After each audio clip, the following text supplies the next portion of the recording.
السلام عليكم، ازيكم؟ عاملين ايه؟ يا رب تكونوا بخير. وقبل ما نبدا الفيديو كالعاده ندعي لاخواتنا ان ربنا يصبرهم ويرحم شهدائهم ويشفي جرحاهم، انه ولي ذلك والقدر عليه، اللهم امين. كابتن حسام حسن في تصريحاته اللي كانت في المؤتمر اللي كلنا عارفينه امبارح، الدوري ما بيطلعش لعيبه وما فيهوش لعيب ينفع المنتخب. كل ماتش بندعي ربنا نلاقي لاعب واحد يسندنا، وان الدوري ما فيهوش اداء وتمريره والتانيه والكره بتتقطع، ومعسكر المنتخب تبع الاجنده بيودينا لمركز شباب مش كاس عالم، ومش هقدر اجهز اللعيبه في 3 أو 4 ايام. عايز اقول لك يا كابتن حسام، مع كامل احترامي ليك طبعا، لما حضرتك طلعت كل اللعيبه مصر ملهمش فيها وما بيلعبوش كرة اصلا، امال حضرتك ماسك المنتخب ليه؟ وبعدين حضرتك هتتعامل مع اللعيبه اللي هتنضم للمنتخب دي ازاي؟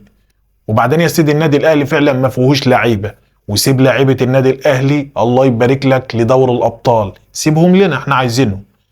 وبعدين يا كابتن حسام، انت جاي تطلب حاجات غير منطقية بالمرة.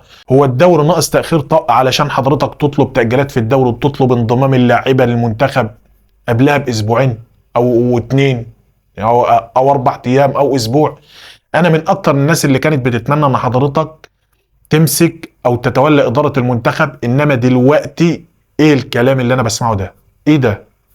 وايه اللي بيتقال ده؟ على فكره يا كابتن حسام، المنتخب صعد كاس العالم لو لعب باقي مبارياته في التصفيات من غير مدير فني خالص، صعد كاس عالم. انا بقول لك كابتن حسن شحاته كان بيلعب بمنتخب كله محليين باستثناء 3 أو 4 لعيبه كلنا عارفينهم، ميدو وزيدان والسقا، مش فاكر حد تاني دلوقتي، لكن هم دول اللي كانوا محترفين على ما اتذكر. وخدنا 3 بطولات افريقيا على التوالي، ده غير ان منتخبات القاره كانت اقوى بكتير مننا وقتها، كوت ديفوار والكاميرون والسنغال والجزائر وتونس والمغرب وغيرهم، وحدث ولا حرج، كل المنتخبات كانت قويه جدا واحنا كنا اضعف منتخب، والراجل كان منيم القاره من المغرب. وبالنسبه للصعود لكاس العالم كنا هنصعد لولا سوء الحظ اللي حالف المنتخب مع قرارات من الكاف كانت غريبه جدا وقتها، كلنا فاكرين. انما انا شايف انك كده مش هتعرف تتعامل مع اللعيبه بعد اللي انت قلته عليهم، وبالشكل ده حضرتك بتخلق مشاكل، وحتى لو لعبوا معاك نجوم العالم مش هيلعبوا بالشكل اللي حضرتك طالبه وعايزه.